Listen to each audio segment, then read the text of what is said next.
ముందుగా సర్వానంద్కి సినిమా మంచి success కొట్టినందుకు all the best. ఎందుకంటే ఈ సినిమా మనమే సినిమా తీసినందుకు కూడా ఒక కొత్తగా ఒక డిఫరెంట్గా తీసిరు, ఒక ఫ్యామిలీ కనెక్ట్ అయ్యే సినిమా. ఇంకా చాలా తర్వాత సర్వానంద్కి మనం ఒక లవ్ స్టోరీ, ఒక కాలేజ్ ఒక టైప్స్ చూసినాం. ఇదేంటంటే మనమే అంటే మనం ఒక ఫ్యామిలీ మన ఇంట్లో ఎలా కలిసి ఉంటే మనం ఒక ఐకమత్యంగా ఎలా ఉంటామో అలా సినిమా తీసిన డైరెక్టర్ గారు చాలా బాగా తీసిరు. ఎక్కడ కూడా బోర్ అనేది లేకుండా తీసిండు అన్న. నిజంగా చెప్పాలంటే సినిమా చూస్తే మాత్రం ఏడుస్తారన్న కంపల్సరీ. అంటే హార్ట్ టచింగ్ సినిమా. అంటే మనమే అంటే ఒక మనిషి ఒక ఇంట్లో ఒకళ్ళు మిస్ అయినా కూడా మనం ఎంత బాధపడతాం. అంటే మన కుటుంబంలో ఎవరన్నా ఒకళ్ళు ఒక అన్న కానీ ఒక అక్క కానీ చెల్లె కానీ ఒక ఎవరు మిస్ అయినా కూడా మన కుటుంబంలో ఎవరన్నా మిస్ అయ్యారనుకో అంటే మనకు మన కుటుంబంలో ఒక మనిషి లేరే అన్నట్టు ఒక ఫీలింగ్. ఇది టైటిల్ మనమే సినిమా. పాప కూడా చాలా బాగా చేసింది, యాక్టింగ్ కొత్తగా చేసింది, ఒక డిఫరెంట్గా చేసింది. అంటే పాప నిజంగా చెప్తున్నా హ్యాట్సాప్ చెప్పాలి పాపకి. చాలా అంటే చాలా బాగా చేసింది అన్న. ఎక్కడ కూడా బోర్ లేకుండా చాలా బాగా చేసింది, సూపర్ చేసింది. సినిమా చెప్పడానికి కూడా అంటే దాని నుంచి పోల్చొద్దన్న. మనంకి అంటే అది already cinema block buster Nagarjuna గారిది, అది హిట్ కొట్టింది. దానికి మనం పోల్చు అదే అంటే టైటిల్ తగ్గట్టు ఈ సినిమా స్టోరీ ఎలా ఉందో దాని తగ్గట్టు కొత్తగా తీసిరు, ఒక డిఫరెంట్గా తీసిరు. కాబట్టి అందుకే టైటిల్ మనమని పెట్టారు. ఆమె పర్ఫార్మెన్స్ ఒక ఛానల్ తర్వాత శర్వానందం పక్కకి చాలా కొత్తగా చేసింది, ఒక డిఫరెంట్గా చేసింది.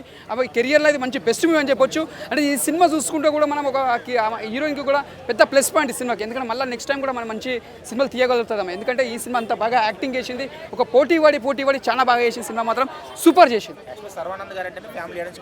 అవునవును 100% అన్న. ఎందుకంటే ఫ్యామిలీ ఆడియన్స్కి చాలా దగ్గర అవుతుంది. ఎందుకంటే టైటిల్ నువ్వు చూస్తే నీకు అర్థమవుతుంది, మనమే టైటిల్ తగ్గట్టే ఒక ఫ్యామిలీ కుటుంబం సినిమా అనమాట. ఇలాంటి సినిమాలు రాక కూడా చాలా రోజులు అనేది. ఒక ఫ్యామిలీ ఆడియన్స్కి కూడా కనెక్ట్ అయ్యే సినిమా చాలా రోజుల తర్వాత వచ్చింది. ఒక ఫ్యామిలీ చూడేటట్టు ఒక లవ్ స్టోరీ చూస్తాం, ఒక యాక్షన్ చూస్తాం. ఇది ఒక మనమే అంటే ఒక మనం కుటుంబం సినిమా అన్నట్టు ఒక ఫీలింగ్ తీసుకుంటాం సినిమా. డైరెక్షన్ కూడా చాలా బాగుంది, స్క్రీన్ ప్లే బాగుంది, కథ బాగుంది, స్క్రీన్ ప్లే అన్నీ చాలా బాగుంది, చాలా బాగుంది. సాంగ్స్ మాత్రం ఇచ్చి పడేసింది, దుమ్ము లేచిపోయింది, సూపర్. స్టోరీ పరంగా కానీ Sharwanand 35th movie, Srirama direction కానీ, మ్యూజిక్ మొత్తం లొకేషన్ మొత్తం లండన్ బ్యాక్గ్రౌండ్ కానీ, పేరెంట్స్ యూఎస్ఎల్ పిల్లల కోసం ఎలా బాధపడుతున్నారు, ఇక్కడ వాళ్ళు ఇక్కడికి వస్తే ఎలా బాధపడతారు, ప్రతి వస్తువుని చూస్తే వాళ్ళకి ఏం గుర్తొస్తుంది, ఇంట్లో వాళ్ళు ఎలా బాధపడతారు, అది చాలా బాగా చూపించారు. అది మాత్రం స్టోరీకి హైలైట్ సినిమా మొత్తానికి మాత్రం. ప్లస్ పిల్లోడి యాక్టింగ్ కానీ, వాళ్ళిద్దరి మీద బాండింగ్ కానీ, కృతి శెట్టికి మళ్ళీ కంబ్యాక్ మూవీ ఇది చాలా బాగుంది. అది మా హైలైట్స్. కృతి శెట్టికి మాత్రం గ్లామర్ లేకుండా చాలా బాగా ఉంది. స్టోరీతో పాటు వెళ్ళిపోతూ ఉంటే స్టోరీ మాత్రం చాలా బాగుంది. సినిమా మాత్రం కాంబినేషన్ ఇద్దరు చాలా బాగుంది. కాంబినేషన్ మాత్రం ఫస్ట్ హాఫ్ ఏం లేకుండా సెకండ్ హాఫ్ మాత్రం చాలా బాగుంది.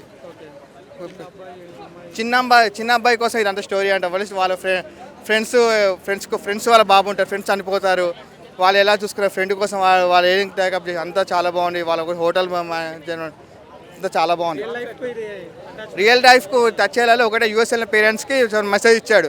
వాళ్ళ పేరు రోజు ఒక్కసారి ఫోన్ చేసి మాట్లాడండి, మీ పేరు ఎలా ఉన్నారు, వాళ్ళ మంచి చూసుకోండి, అది ఒకటే చాలా బాగా చూపించారు. మ్యూజిక్ అనేది చాలా బాగుంది, అంతా చాలా బాగుంది. కొత్తగా అంటే ఈ పాయింట్ కొత్తగా ఉంది సినిమా మొత్తానికి. అలా ఇట్లా ఫ్యామిలీ వచ్చారు దీనికోసం అంటే ప్రమోషన్లో అందరు హీరోలు చెప్పేది ఇదే కదా అనుకున్నా. బట్ వాళ్ళు చెప్పినట్టు దానికంటే చాలా క్యూట్ అప్డేటెడ్ ఫ్యామిలీ. అంటే సినిమాలో ఒక తల్లి కొడుకుల ఎమోషన్స్ బాండింగ్ చూపిస్తూ మన పక్క వాళ్ళు మనకు కనెక్ట్ అయితే ఒక అనాథ పిల్లగా ఒక బాబు చుట్టూ స్టోరీ ఉంటుంది. ఈ మధ్య కొన్ని సినిమాలలో హీరోయిన్ క్యారెక్టర్ ఏంటంటే ఏదో పాటకు వచ్చేసి డ్యాన్స్ చేసి అలాగనే వస్తున్నాయి కొన్ని సినిమా. బట్ దీంట్లో పర్ఫెక్ట్ ఇద్దరు బ్యాలెన్స్ కంబ్యాక్ చేస్తూ అంటే కొన్ని అడ్డమైన సీన్స్ కాకుండా సినిమాకి ఏది కావాలి అనేది ఇచ్చారు. మెయిన్గా చెప్పాల్సింది లొకేషన్స్ ఫారెన్ కంట్రీ చాలా బ్యూటిఫుల్గా ఒక అందమైన ప్రదేశం చూపించారు. మ్యూజిక్ అయితే ఎక్కడ హైపు ఎక్కడ తగ్గియాలి, ఎక్కడ ఎమోషన్ పంపించాలి, చాలా మెయిన్ ఫస్ట్ చెప్పుకోవాల్సింది మ్యూజిక్. నాకు ఇండివిజువల్గా పర్సనల్గా చెప్తున్న మ్యూజిక్, డైరెక్షన్, దాన్ని వీచే విధానం, యాక్టర్స్ వెన్నెల కిషోర్ అన్న కామెడీ వీళ్ళు చాలా బాగా చేశారు. హీరోయిన్ మధ్య వచ్చే క్యూట్ లవ్ స్టోరీ చాలా బాగుంటుంది. ఓ ఫ్యామిలీ వాతావరణం తీసుకొస్తుంది సినిమాలో. కంప్లీట్ ఒక ఆఫ్టర్ లాంగ్ తర్వాత దిల్ రాజు గారే మనకు ఫ్యామిలీ సినిమాలు అందిస్తుంటారు. పీపుల్ మీడియా కూడా ఆఫ్టర్ లాంగ్ షార్ట్ గ్యాప్లో మంచి ఫ్యామిలీ పిక్చర్ ఇచ్చారు. Thank you. సినిమాకి డిఫరెన్స్ ఏంటంటే ఇది ఒక లవ్ స్టోరీ, ఒక మంచి ఫ్యామిలీ ఎంటర్టైన్మెంట్, కామెడీ పరంగా యాక్షన్ పరంగా ఒక క్యారెక్టర్ని తీసుకెళ్ళి ఒక మంచి వేలో తీసుకెళ్ళి క్లైమాక్స్ని ఇంకో వేలో తీసుకెళ్ళి ఒక మంచి సినిమాని తీయడం జరిగింది. మనమే సినిమా డైరెక్టర్ నిజంగా మామూలుగా యాక్టింగ్ చేయలేదు డైరెక్టర్ కానీ యాక్టర్ కానీ హీరోని కానీ కృతి శెట్టికి ఒకరికి కంబ్యాక్ అనుకోవచ్చు.